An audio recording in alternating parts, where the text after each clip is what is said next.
The center of the room is simply where the group can find the least fear. Now listen, that's not some metaphor. It's practically a law of social physics.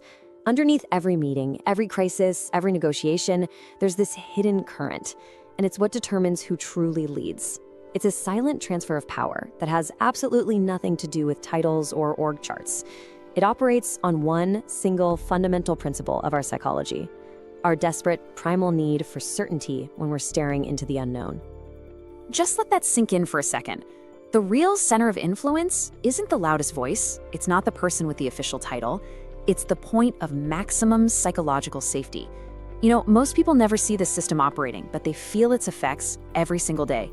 They watch leaders lose control and some silent observers suddenly gain it, and they just chalk it up to charisma or presence. But it's not magic, it's a machine.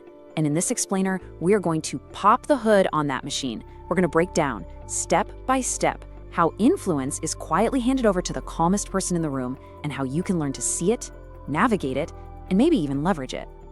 So here's how we're going to break it all down. First, we'll talk about the power of stillness, how doing nothing can actually be an incredible source of social power. Then we'll get into the anxiety trap that this whole dynamic creates for a group. From there, we'll dissect the engine behind it all, the certainty-deference loop. After that, we'll explore why calmness wins, digging into some deep psychology. Then we'll get really practical with the strategic pause playbook, and we'll wrap it all up with the core insight: stability is power. All right, let's start with the core paradox here, because it governs this entire dynamic. In those high-stakes moments of uncertainty, and everyone's scrambling for answers and clamoring for action, real influence doesn't go to the busiest person. It's quietly, almost unconsciously, handed over to the calmest. In a volatile environment, stillness becomes the most potent, the most unmistakable signal of control. It's like an island of stability in a sea of chaos, and people will swim toward it. Every single time. I know you've seen this play out. A project is failing, a crisis hits, and the person in charge, well, they start talking faster, right? Sending more emails, scheduling more meetings. Their activity level just spikes. But somehow, their authority mysteriously plummets. And then all the eyes in the room, slowly at first, and then all at once, they drift towards someone else. Someone who is just watching, listening, and projecting this aura of unshakable composure. This isn't an accident, it's not a coincidence. It is a predictable, systemic transfer of rank, and it's driven by the invisible laws of group psychology. So what happens when this invisible transfer of power occurs? What's the real cost when that manager loses control? Well, it triggers this deep sense of anxiety and confusion that just ripples through the entire group. See, the official hierarchy says one thing, but the group's gut instinct is screaming something else. And that disconnect, it leads to paralysis, to bad decisions, and a crippling loss of momentum. The group just gets stuck, floating in uncertainty because it no longer has a clear signal for who to follow. This slide just visualizes the core conflict perfectly. On one side, you've got legitimate power. That's the manager with the title. Their authority comes from the org chart. But when uncertainty hits, their high output, anxious behavior gets read by the group not as leadership, but as a symptom of the crisis itself. This is where the trap closes. That frantic activity, which is meant to show control, actually signals the exact opposite, and it creates a power vacuum.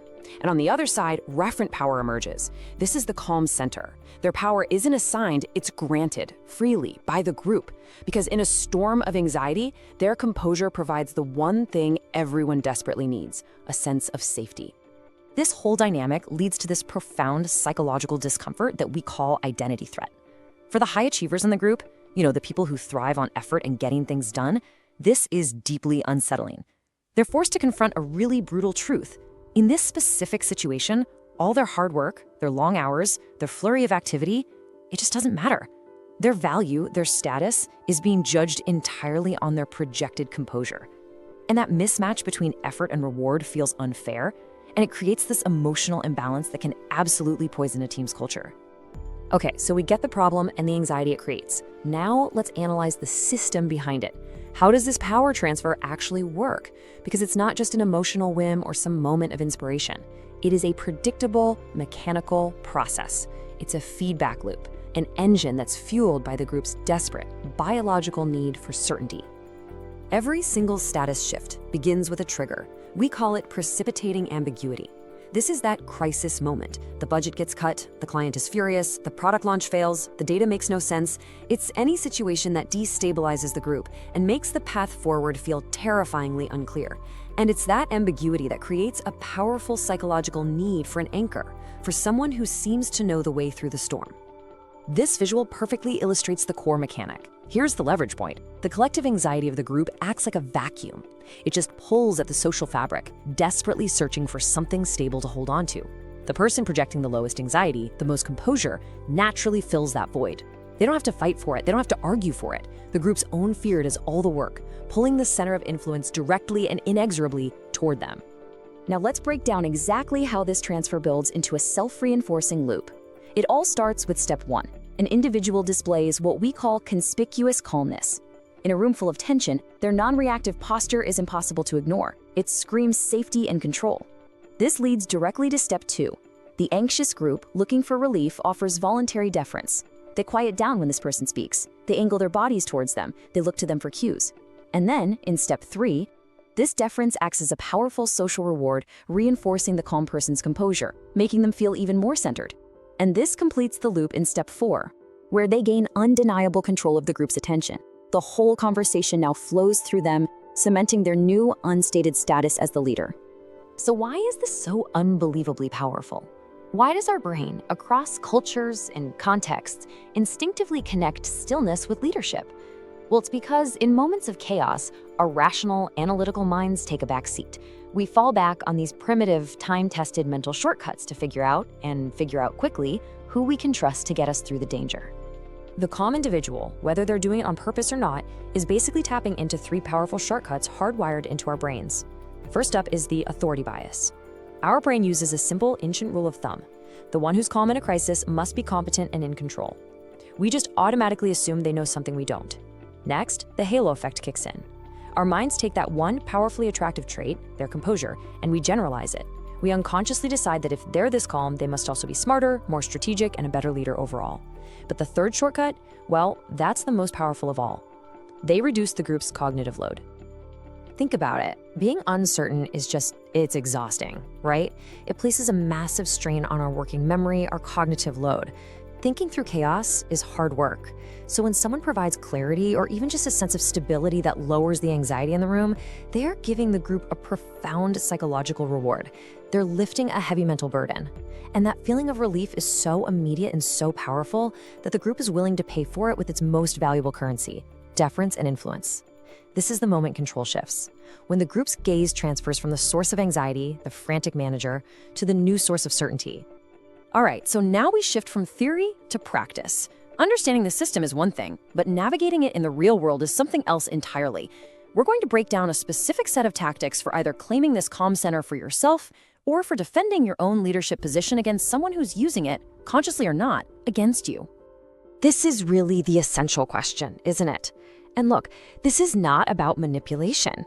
It's about understanding the deep human need for stability and learning how to provide it or how to recognize when someone else is providing it more effectively than you are. The key is to consciously shift your focus away from frantic contribution and toward deliberate composure. It's about doing less, but doing it with way more intent.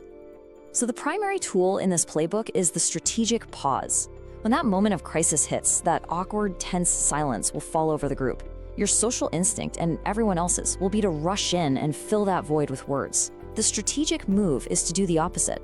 First, you have to recognize that impulse to speak for what it is, a symptom of anxiety. Second, you consciously resist it. Remain still. Maintain an open, non-reactive posture. Third, just wait. Allow the group's anxiety to build until their focus inevitably shifts to the one person who isn't panicking, you. And finally, let your silence do the work. It claims the conversational space and projects extreme control, all without you having to say a single word. But the pause alone isn't enough. It has to be followed by what's called a high-value, low-cost intervention. So after you've claimed the group's complete attention with your silence, you offer something that immediately reduces their collective cognitive load. It could be a simple, clarifying question. It could be a neutral piece of data everyone overlooked. It could be a reframing of the problem. The key is that it's valuable because it provides clarity, but it's low cost because it doesn't demand anything from others. You're not asking for help or creating more work. You are simply providing a solution. And that one act solidifies your new role as the group's source of certainty. Okay, but what if you're the formal leader and you feel the room's attention slipping away to someone else? The wrong move, the move most people make, is to try and compete with them or shut them down. That just confirms your own anxiety and speeds up your loss of status. The ethical and deeply strategic countermeasure is to co-opt their prestige. When that emerging leader makes their high-value intervention, you publicly validate it. You say, that's an excellent point, let's build on that. By doing that, you align the formal power structure with the demonstrated source of competence. You absorb their influence back into the official hierarchy, stabilizing the group and reasserting your leadership with grace. And this brings us to the ultimate takeaway. When you strip away all the jargon, all the theory, this entire complex dynamic really just boils down to one simple, powerful, and actionable insight about the fundamental nature of influence. This is the core principle. If you take one thing away from this, let it be this. In any group setting, volatility, emotional, strategic, or verbal, is a signal of vulnerability. It just bleeds influence and authority. Stability, on the other hand, is the single most valuable and sought-after resource in an uncertain world. Therefore, the person who can generate and maintain their own stability and then project it outward to calm the group will always inevitably accumulate power. And so we come full circle. Influence isn't about having the best idea or the loudest voice. It is about being the calmest port in a storm. It's about managing the emotion of the group by first mastering your own. Because when uncertainty rises and fear takes hold, the group will always, without fail, gravitate to the one place or the one person where it can find the least fear.